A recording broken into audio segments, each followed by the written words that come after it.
सभी साइडों पर आप ज़रूर डाल दें, शेयर कर दें, जिससे बात ज़्यादा दूर तक जाए, क्योंकि 2-3 बहुत महत्वपूर्ण विषय हैं जिन पर आपसे बात करना है। कई दिन से टल रहा था, क्योंकि जो अटेवा NMOPS के संघर्ष पुरानी पेंशन के आंदोलन पर फिल्म बन रही है, उसमें व्यस्तता बहुत ज़्यादा होने की वजह से 3-4 दिन से लगातार ये टल रहा था मामला। मैं चाह रहा था कि मैं आपसे बात करूं, क्योंकि कुछ महत्वपूर्ण विषय इस दौर में आ गए हैं जिन पर आपसे बात करना मेरे लिए बहुत ज़रूरी हो गया था। तो इसीलिए मैं कह रहा हूं कि जब बात हो तो सभी लोगों तक ये बात पहुंचे तो हमको लगता है ज़्यादा बेहतर रहेगा। अभी एक पूरे देश में एक बड़ी चर्चा है और मुझे लगा कि आपसे बात करना उस विषय ज़रूरी है। NPS में सुधार किया जाएगा, संशोधन किया जाएगा, 50% पता नहीं किसका किया जाएगा, आंध्रा मॉडल पता नहीं कौन सा है उसको लागू किया जाएगा। अरे आंध्रा मॉडल जिसकी लागू करने की बात कर रहे हैं, पूरा आंध्रा मॉडल लाने वाला ही फेल हो गया।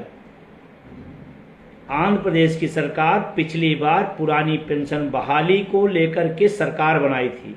वहां पर कर्मचारियों ने आंध्र प्रदेश में जगन रेड्डी साहब को बहुत बड़ा समर्थन दिया और प्रचंड बहुमत से आए, इस वादे के साथ आए थे कि हम पुरानी पेंशन लागू करेंगे। और जब सत्ता में प्रचंड बहुमत में आ गए तो फिर वो पुरानी पेंशन भूल गए, फिर NPS में झुंझुना पकड़ाने लगे और आंध्रा की जनता ने अब की उनको खुद झुंझुना पकड़ा के वापस कर दिया। तो आंध्रा मॉडल फेल हो गया है, आंध्रा मॉडल हार गया है, आंध्रा मॉडल लाने वाला व्यक्ति सत्ता से बाहर हो गया है और जो मॉडल जिसने लाया वही बाहर हो गया, तो उस मॉडल की कोई चर्चा नहीं। अभी केंद्र सरकार ने भी NPS में सुधार के लिए, मैं बहुत बेबाकी से कहना चाहता हूँ, केंद्र सरकार ने जो कमेटी बनाई है OPS के लिए नहीं बनाई, इस बात को समझिएगा आप लोग। NPS में सुधार के लिए एक कमेटी बनाई गई, चुनाव पूरा निकल गया, रिपोर्ट आई नहीं। अब जब थोड़ा वोट की चोट का असर पड़ा है तो उस कमेटी की बड़ी चर्चा है और कमेटी की तरफ से जो निकल के आ रही है, मीडिया से जो खबरें निकल के आ रही हैं, उसमें हो रहा है कि आंध्रा मॉडल लागू किया जाएगा, आंध्रा मॉडल लाया जाएगा, केंद्र सरकार भी आंध्रा मॉडल स्वीकार करेगी। अरे भाई, आंध्रा मॉडल है क्या? आंध्रा मॉडल है NPS के अंदर NPS। वो तो NPS से भी ज़्यादा खतरनाक है, मैं बता रहा हूं आपको, पढ़िएगा, अध्ययन करिएगा। 33 साल नौकरी के बाद उस व्यवस्था में आपको वो झुंझुना मिलेगा। बहुत सारे लोगों की 33 साल की नौकरी नहीं होगी, वो क्या करेंगे? फिर उसमें टर्म एंड कंडीशन, फिर ये, फिर वो, और जो ये वो लाए थे वो बाहर हो गए। और मैं बहुत साफ गोई से कहना चाहता हूं, हमें कोई संशोधन नहीं चाहिए। आप मेरी आवाज को रोक लेंगे, आप हमारे सोशल प्लेटफॉर्म को रोक देंगे, आप हमारे यूट्यूब को आप लाइव सेक्शन से हटा देंगे, इससे बात नहीं रुकेगी। बात निकल चुकी है, करोड़ों लोगों तक बात जा चुकी है, करोड़ों परिवारों तक इस लड़ाई को पहुंचा चुका हूं। ये लड़ाई आगे बढ़ेगी, आपके रोक लेने से नहीं रुकने वाला मामला है। तो मैं अभी भी नई सरकार बनी है, मैं उसको बधाई देना चाहता हूं, माननीय प्रधानमंत्री जी को बधाई देना चाहता हूं। पहला भाषण उन्होंने कर्मचारियों के महत्व को, उनकी गरिमा को, उनके क्षमता को लेकर दिया उन्होंने, मैं उसके लिए धन्यवाद भी दिया था, फिर दे रहा हूं। लेकिन सिर्फ भाषण से पेट नहीं भरते हैं। अगर कर्मचारी, आपको लगता है इस देश के विकास में योगदान है, अगर लगता है प्रधानमंत्री जी कि उसका भी कुछ रोल है आपकी बनाई योजनाओं को गांव-गांव, घर-घर पहुंचाने का, तो उसका एक हक है। पिछले कई वर्षों से लगातार देश मांग कर रहा है पुरानी पेंशन का। पुरानी पेंशन तो आप दो, अगला कोई देगा, 1 साल में दे देगा, 4 महीने में दे देगा, देना तो पड़ेगा। या आप सोचो कि आंदोलन रुक जाएगा, तमाम आंदोलन की तरह ठहर जाएगा, तमाम आंदोलन की तरह लोग बिक जाएंगे, तमाम आंदोलन की तरह इसको तोड़ दिया जाएगा, ये संभव नहीं है। 1 दशक से ज़्यादा संघर्ष हुआ है, ये अपने आप में अद्भुत बात है। पूरी दुनिया में कोई आंदोलन साल, 2 साल, 3 साल चला है, पेंशन आंदोलन 1 दशक से ज़्यादा इस देश के अंदर चला है और चलेगा जब तक पुरानी पेंशन बहाल नहीं हो जाएगी, तब तक ये आंदोलन चलेगा। तो मैं आंध्रा मॉडल की बात कर रहा हूँ, हमारे साथी कंफ्यूज नहीं होंगे। कुछ लोग सत्ता लोलुपता में इतना उत्सुक रहते कि बहुत अच्छा हो जाएगा। एनपीएस में बार बार कहा डस्टबिन है, डस्टबिन में आप कुछ भी डालेंगे वो कूड़ा होगा। एनपीएस व्यवस्था जो बनाई गई वो अपने आप में ही अन्यायपूर्ण, अभेदकारी है। हमें एनपीएस बिल्कुल नहीं चाहिए। और मैं देश के साथियों को एक अपील भी करना चाहता हूं, जब भी आंध्रा मॉडल एनपीएस में संशोधन आएगा, सबसे पहला समर्थन जो पेंशन के दायरे में है वो उसको स्वागत करेंगे। इससे थोड़ा नौजवान हमारा अलर्ट रहे, उनको लगेगा कि हमने सरकार से तीर मरवा दिया है और जय जयकार करो। अरे भाई, आप किसी भी एनपीएस में संशोधन की तारीफ करते हो तो पहला काम आप अपनी पुरानी पेंशन छोड़िए, तो हम मानेंगे कि आप कुछ सोच रहे हो। और चुनाव ने तो सबको नंगा कर दिया। जितने शिक्षक कर्मचारी संगठन हैं, अटेवा एनएम ओपीएस उससे सहयोगी संगठनों को छोड़ करके सब चुनाव में नंगे हुए हैं। सिर्फ राजनेता नहीं हुए हैं, देश के शिक्षक कर्मचारी मठाधीश भी नंगे हुए हैं, क्योंकि उन्होंने सरकार का समर्थन किया जिन्होंने हमारी पेंशन पर कुछ नहीं बोला। इसलिए उनसे होशियार रहिएगा, इसलिए उनसे समझदारी से बात करिएगा, उनके लोलुपता में न जाइएगा। 24 साल पहले इन्हीं लोगों की गद्दारी से नौजवानों को आज एनपीएस की कोड़ उठानी पड़ रही है, कोड़ ढूंढनी पड़ रही है। अगर इतने सचेत होते तो ये आता नहीं। तो आप सरकार के एनपीएस के संशोधन के मायाजाल में नहीं आइएगा। जो तमाम छद्म कर्मचारी नेता मुखौटा बना के घूम रहे हैं, उनसे भी बचे रहिएगा। लड़ाई 2 तरह की हो गई है, एक सरकार से भी लड़ना है, एक छद्म राजनेता जो शिक्षक कर्मचारी नेता उनसे भी लड़ना है। तमाम संगठनों ने पत्र जारी किया था, तमाम बड़े बड़े नेता ने बयान जारी किया था कि आप चिंता न करिए, आपको जिताने का हमारा काम है, चाहे जितना कर्मचारी अहित करते रहो, हम तुम्हारे साथ हैं। इन दोनों से बचे रहना है। और अब तो हम जब मजबूत सरकार से लड़ लिए तो मजबूर सरकार से लड़ने में कोई दिक्कत नहीं है। मजबूत सरकार से जब लड़ सकते हैं तो मजबूर सरकार, बैसाखी वाली सरकार से हम लड़ेंगे, लड़े हैं और लड़ेंगे और जीतेंगे भी। हाँ, ये बात समझदारी आ जाए कि देश का कर्मचारी वर्तमान सरकार से नाराज था, दुखी था, पीड़ित था, इसलिए नहीं कि वैचारिक रूप से उनका कोई दिक्कत है। हमारे हक को आपने मारा है, दबाया है, सुना नहीं है, एक बार भी आपने उस पर विचार नहीं किया। एक तो ये, दूसरा तमाम जब से चुनाव परिणाम आए, तमाम साथियों का लगातार आ रहा है कि कोई आंदोलन होना चाहिए, कोई तुरंत दिल्ली चढ़ाई कर देना चाहिए। मैं मित्रों से बहुत क्लियर करना चाहता हूँ, मैं पुरानी पेंशन पर राजनीति नहीं करता हूँ, क्योंकि मैं उसका पीड़ित हूँ। तमाम लोग राजनीति करने लगे हैं, तमाम लोग मंत्रियों के यहाँ लाइन लगा करके, गुलदस्ते दे करके उनसे कहने लगे हैं कि पुरानी पेंशन की लड़ाई ईंट सींट बजा देंगे। जब वोट की चोट मारना था तो बगल में खड़े होकर के समर्थन कर रहे थे। थोड़ा सा अलर्ट होना होगा। और ख़ास करके मैं फिर कहना चाहता हूँ, आप किसी संगठन में हैं, आप किसी गुट में हैं, तो अलर्ट हो जाइए। जो संगठन, जो नेतृत्व आपके बुढ़ापे की लाठी पर साथ नहीं दे सकता है, आप पदों की लालसा में अपने बुढ़ापे को बर्बाद मत करो। अब वक्त आ गया है कि उन संगठनों को आंख से आंख मिला के नौजवान एनपीएस वाला पूछे कि आप चुनाव में कहां थे, हमारे मुद्दे को आप सोशल मीडिया पे कहां लिखा, आपने कितनी बातें रखी, आप दिखाओ। और अगर आपका नेतृत्व, आपका संगठन पुरानी पेंशन की बात करने से नजर चुराता है तो आप भी उस संगठनों से नजर चुराने का काम करना पड़ेगा, नहीं बुढ़ापा आपका बर्बाद होगा। मैं अलर्ट कर रहा हूं आपको, सभी लोगों को।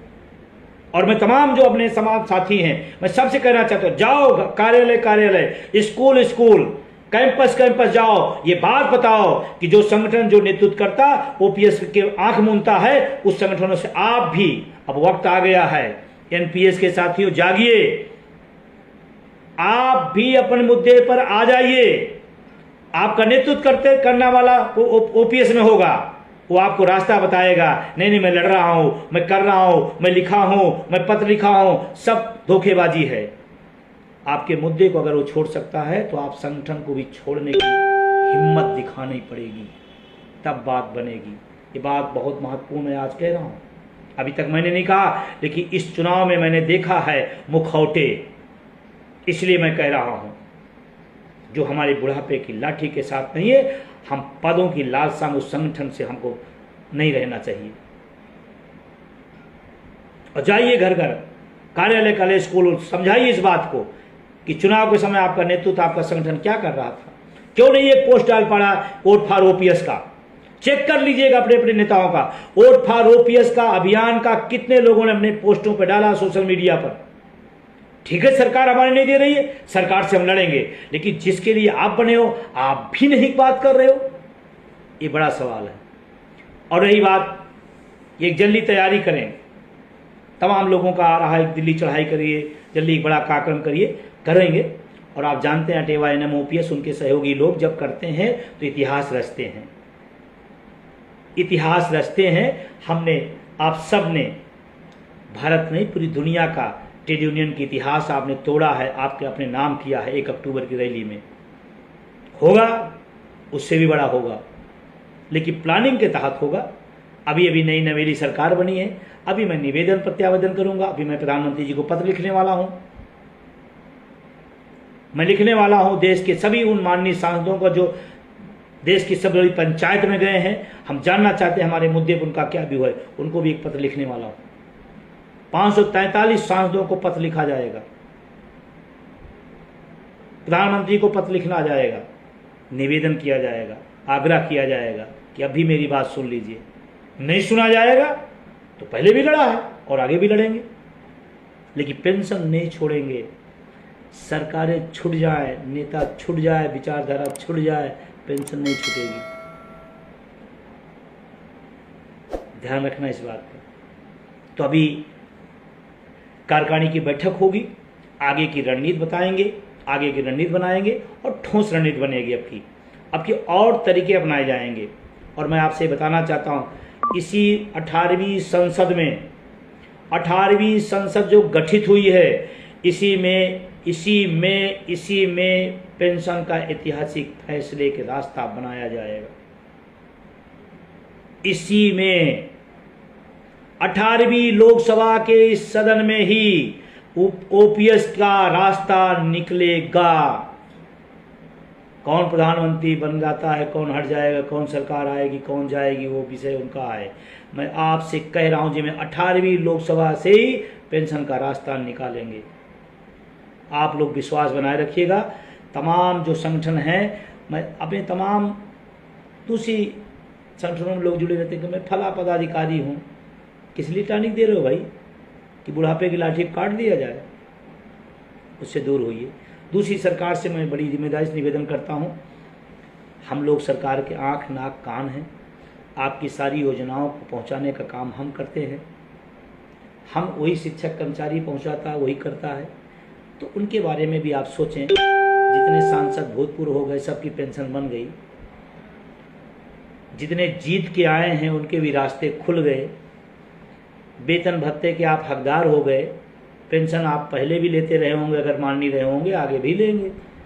हमने वोट दिया, हमने चुनाव प्रक्रिया कराई, हमने तमाम सारे अपने सही साथियों को लोकतंत्र की बलिवेदी पर बलिदान किया। उस चुनावी गर्मी में, उस चुनावी सरगर्मी में, उस प्रचंड धूप में, लू में हमारे कर्मचारी गए। आज तमाम हमारे साथी हमारे बीच में नहीं हैं। आप कल्पना करें उनके परिवार पर क्या बीत रही होगी। अगर ओपीएस होती तो कम से कम उनका परिवार तो सुरक्षित रहता। तो सरकार को उस पर विचार करना चाहिए। जिद अच्छी बात नहीं है लोकतंत्र में। जनता से बड़ा पैमाना कोई नहीं होता। उत्तर प्रदेश के साथियों ने एक चोट मारी है, मजबूर सरकार बनी है। और मैं व्यक्तिगत रूप से मानता हूं कि अभी जो फिलहाल बहुमत की तानाशाही हम सब ने देखा है, हमको लगता है लूली रंगली बैसाखी वाली सरकार जनता के लिए ज़्यादा हित में काम करती है और उम्मीद करता हूँ कि करेंगे। नहीं करेंगे तो चढ़ाई होगी। लेकिन मैं इसी फेसबुक लाइव में एक बात मैं कहने जा रहा हूँ, महाराष्ट्र के साथियों, हरियाणा के साथियों, महाराष्ट्र के भाइयों, कर्मचारी साथियों, हरियाणा के शिक्षक कर्मचारी साथियों, अधिकारियों, अगर आप ठान लो 4 महीने आप ठान लो, आपकी तो पेंशन मिल ही जाएगी, आप फिर पूरे देश का रास्ता बना देंगे। एमपी, राजस्थान, छत्तीसगढ़ के लोगों ने चूका था, आज उनकी पेंशन पे खतरा है, मिलकर भी खतरे में हैं। अगर वो रास्ता दिए होते तो आज पूरे देश का रास्ता बन जाता। चलिए, क्या हुआ, कैसे हुआ, वो बात का विषय है। मैं फिर कह रहा हूँ, महाराष्ट्र के साथियों, हरियाणा के साथियों, पूरी शिद्दत से जुड़ जाओ, पूरी शिद्दत से ओपीएस पर लग जाओ। आप दोनों के यहाँ अगर ओपीएस वाली सरकार बनती है तो पूरे देश के लिए रास्ता खुल जाएगा। बहुत गौर से ध्यान रखिएगा मेरी बात को। महाराष्ट्र हार का मतलब जानते हैं, हरियाणा का हार का मतलब जानते हैं। ऐसे नहीं कहा 18वीं शताब्दी के 18वीं लोकसभा से ही ये रास्ता निकलेगा। अगर आपने अपने अपने विधानसभा में चोट मार दिया तो यही संसद जो बनी है यही बैठ करके आपके पक्ष में फैसला कर सकती है। लेकिन इसके लिए लगना पड़ेगा, करना पड़ेगा। और जो हमारे विरोध में है, मैं दम लगा कहता हूँ, जो हमारे विरोध में है हम उसके विरोध में हैं। लोग कहते हैं कि आप ऐसा करते हैं, क्यों कहते हैं? मैं कहता हूँ मेरा मुद्दा ओपीएस है, जो भी ओपीएस की बात करेगा मैं उसके साथ हूँ। और बहुत जल्द ही आपको कुछ आगामी कार्यक्रम, हरियाणा में तो कार्यक्रम घोषित कर दिया धारीवाल जी ने, महाराष्ट्र के लोगों से भी जल्दी ही बातचीत होकर के वहाँ भी पितेश जी के नेतृत्व में बहुत ही शानदार पहले भी प्रदर्शन हुए हैं, बड़े बड़े प्रदर्शन हुए हैं, आगे भी होगा, तो वहाँ भी जल्दी प्रोग्राम हो जाएगा। इस बीच में पंजाब के साथियों से और कर्नाटक के साथियों से कहना चाहूँगा, आप अपनी सरकारों पर चढ़िए। सरकार किसी को मुझे मतलब नहीं किस दल का है उसे नहीं, हमारा मुद्दा महत्वपूर्ण है। अगर पंजाब में आम आदमी पार्टी कैबिनेट में लाकर जियो नहीं लाएगी तो उसके खिलाफ है। कर्नाटक में कांग्रेस कह करके अगर नहीं देगी तो हम उसके खिलाफ हैं, उससे लड़ेंगे। हमारा दल का कोई लेना देना नहीं, हमारा मुद्दे का लेना देना है। तो पंजाब के साथियों, कर्नाटक के साथियों, आप भी अपनी सरकारों पर चढ़िए, फिर बात बनेगी। आगे का रास्ता उन्हीं दो वर्तमान सरकारों को से ले लेने का और दो सरकार जो देने वाली नहीं उससे उसको हटा देने से ओपीएस आ जाएगी और देश का रास्ता बन जाएगा। मैंने 2 बातें कही। एक तो आपको एक आंध्रा मॉडल, बिल्कुल कंफ्यूज न होइएगा, ये एनपीएस से भी खतरनाक है, पढ़ लीजिएगा। एनपीएस आंध्रा मॉडल हमें नहीं चाहिए, हमें चाहिए हूबहू ओपीएस। एक बात। दूसरी बात, तमाम अभी चेहरे आ जाएंगे बड़े बड़े नेता कि मैं लड़ूंगा, मैं करूंगा। और रेलवे के साथियों से मैं कहना चाहता हूं, विशेष करके एनपीएस के साथियों, रेलवे चाहे जिस आप गुट में हो, ध्यान रखना, गुट काम नहीं आएगा। बुढ़ापे में जिनके भी काम आ रहे ओपीएस काम आ रही है। तो अगर आपका नेतृत्व करने वाला व्यक्ति ओपीएस के लिए गोलमोल कर रहा है, लड़ाई लड़ नहीं रहा है, तो आप भी कहिए नमस्कार, अयोध्या में राम मंदिर बना है, वहाँ जाइए, दर्शन करिए, हवन पूजन करिए, नौजवानों को अपने हक लड़ने दीजिए, उसमें गोलमोल ना करिए। रेलवे के साथियों जाग जाइए, वो जो गुटों के चक्कर में आप फंसे हैं, ये वो फलान ढिमाका सब बंद करिए। एक ही गुट है, कोई गुट नहीं, ओपीएस गुट, ओपीएस गुट है। ओपीएस के लिए जिनको चाहिए एक साथ अटेवा एनएम ओपीएस सहयोगियों के साथ खड़े होना पड़ेगा। और मैं आपसे जिम्मेदारी से कह रहा हूँ, रेल के साथ ही एनएम ओपीएस के साथ खड़े हो जाइए। एनएम ओपीएस आने वाले टाइम में वो प्लानिंग करेगा कि इस देश की सरकार भी देखेगी, और अब तो मजबूर सरकार है, अब तो सदन के अंदर भी ताकत है, सदन के बाहर भी ताकत लगाना है, चाहे अंदर लगाना पड़े चाहे बाहर लगाना पड़े, कैसे भी लगाना पड़े, ओपीएस लेना है। और आप सभी से मेरा निवेदन करते हुए, गर्मियों की छुट्टियां चल रही हैं, बहुत जगह गर्मियों का छुट्टियां खत्म हो गई, मैं आप सबसे निवेदन करते हुए कि इस लड़ाई को, ये सही टाइम है, ये सही टाइम, इस टाइम पर अपनी सक्रियता बढ़ा दीजिए। आप जिले में हैं, आप ब्लॉक में, आप मंडल में, आप प्रदेश में, आप देश में, जहां भी हैं, रोज बिना 4-5 आदमी को कन्विंस किए आप सोइए नहीं। ये सबकी जिम्मेदारी है, सिर्फ अकेले मेरी नहीं है, या हमारे राष्ट्रीय पदाधिकारी या प्रदेश पदाधिकारी सबकी नहीं है, उन सबके जिम्मेदारी बड़ी है, लेकिन आप सबकी भी जिम्मेदारी है कि आप भी 5-5 आदमी को रोज इस आंदोलन में जोड़ें, कन्विंस करें। सही टाइम है, मैं बता रहा हूं, इसी टाइम पे अपनी सक्रियता बढ़ा दीजिए, और जो जहां जिम्मेदारी पे है उस जिम्मेदारी को अच्छे से निभाइए। ब्लॉक है तो ब्लॉक नंबर 1 हो, जिले में है तो जिला नंबर 1 करिए, संगठन के काम पे थोड़ा समय दीजिए, संगठन के काम को थोड़ा बढ़ाइए, संगठन में सक्रियता लाइए, ये सही मौका है, चोट करिए, ओपीएस लाइए। और कहा जाता है ना, जो ना करे अगर उसी से हाँ करवा लिया जाए, असली सिकंदर वही है। जिन महापुरुषों ने ना किया है, थोड़ी सक्रियता बढ़ा दीजिए, उन्हीं से हाँ हो जाएगा, और नहीं होगा तो ओपीएस दे के विदा किया जाएगा। राजनीतिक परिस्थितियां देश की बदली हुई हैं, और तमाम सरकार के सहयोगी संगठनों से मैं अपील करना चाहता हूं, एक अच्छा मौका मिला है आपको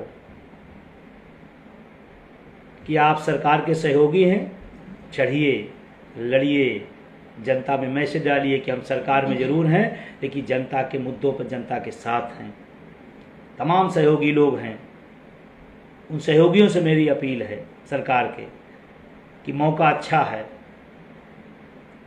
डटिए और कुछ कर जाइए जनता के हित में, शिक्षकों कर्मचारियों के हित में, कि लोग याद करें कि हाँ, किसी दल ने, किसी राजनेता ने हमारी बात की लड़ाई लड़ी थी।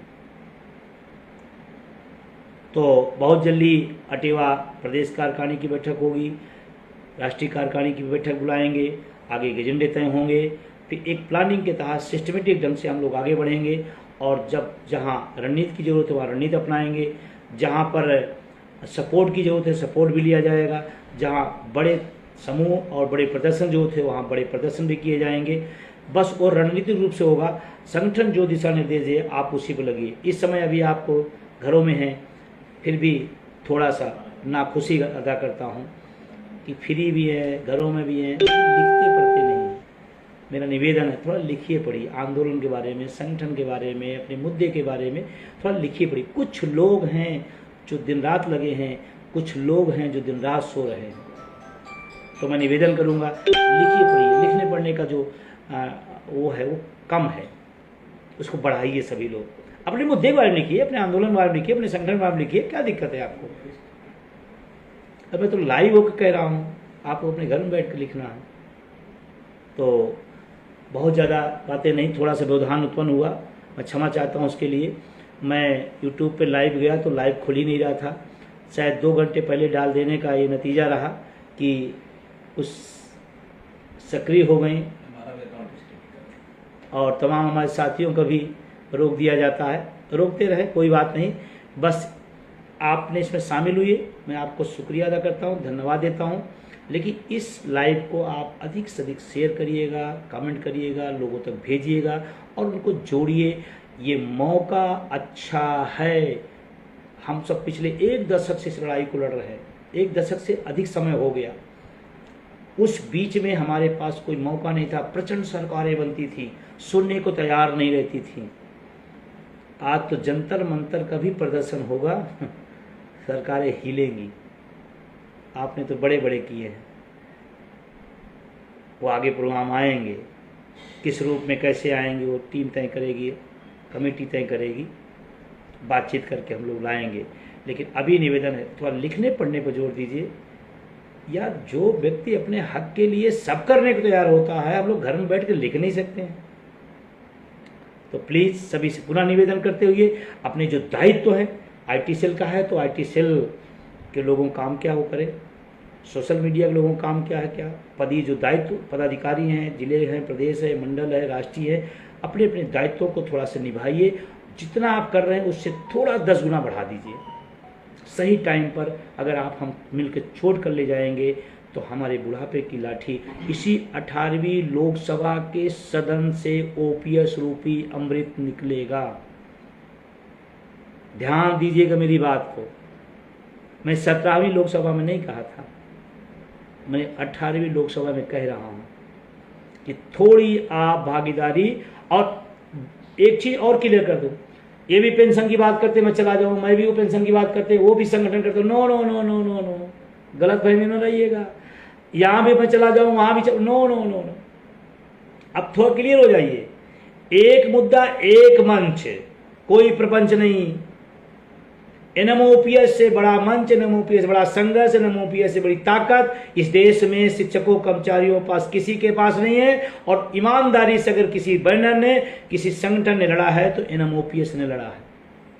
तो आप एक गलत फहमी में न पालिए और लोगों को भी न पलवाइए कि साहब वो पेंशन की बात की तो हम भी चलते, वो तो चाहते इसीलिए टुकड़े टुकड़े बांट दिया जाए, फिर और दशकों तक लड़ाई चलती रहे। मैं दशकों तक लड़ाई नहीं चाहता, मैं चाहता हूं इसी 18वीं लोकसभा में ओपीएस का बिल पास हो और हम सबको पेंशन बहाल हो।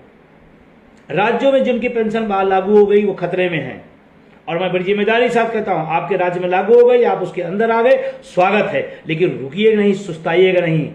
जब तक सदन से हम लोकसभा, राज्यसभा, संसद से पास करा लेंगे उस दिन हमारे लिए अस्थायी हल होगा। जिन राज्यों में लागू हो गई वो भी इस लड़ाई में रहें, क्योंकि जब सरकारें बदलेगी आपके यहां बदलना शुरू हो जाएगा। तो आप भी पूरी ताकत के साथ इस लड़ाई में एनओपीएस का साथ दीजिए। वो चाहे राजस्थान के साथी हों, चाहे मध्य प्रदेश के साथी हों, चाहे छत्तीसगढ़ के साथी हों, हिमाचल के साथी हों, पूरी शिद्दत और पूरी ताकत के साथ इस आंदोलन को बढ़ाइए। एनएमओपीएस वो ही बैनर है जो पूरे देश की बहाली का रास्ता खोलेगा ओपीएस के।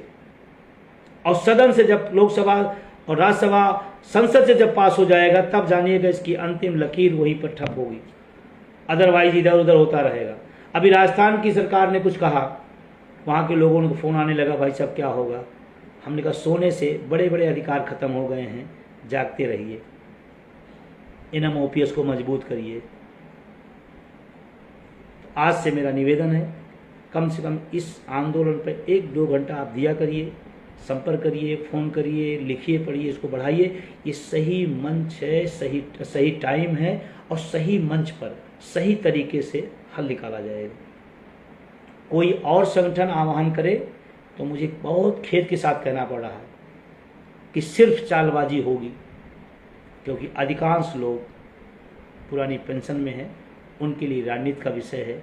एनएमओपीएस के लिए जीवन मरण का प्रश्न है।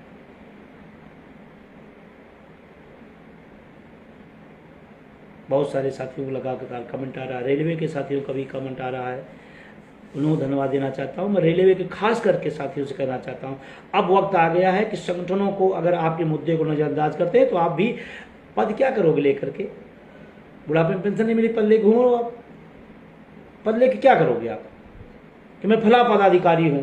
एनपीएस में हो ना, ओपीएस गुट है बस। जागो, जगाओ, अपने हक के लिए तैयार हो जाओ। बहुत बहुत शुक्रिया, बहुत बहुत धन्यवाद आप सभी को। क्षमा चाहता हूं कि मैं पहले यूट्यूब पे आना था, लाइव रोक दिया गया।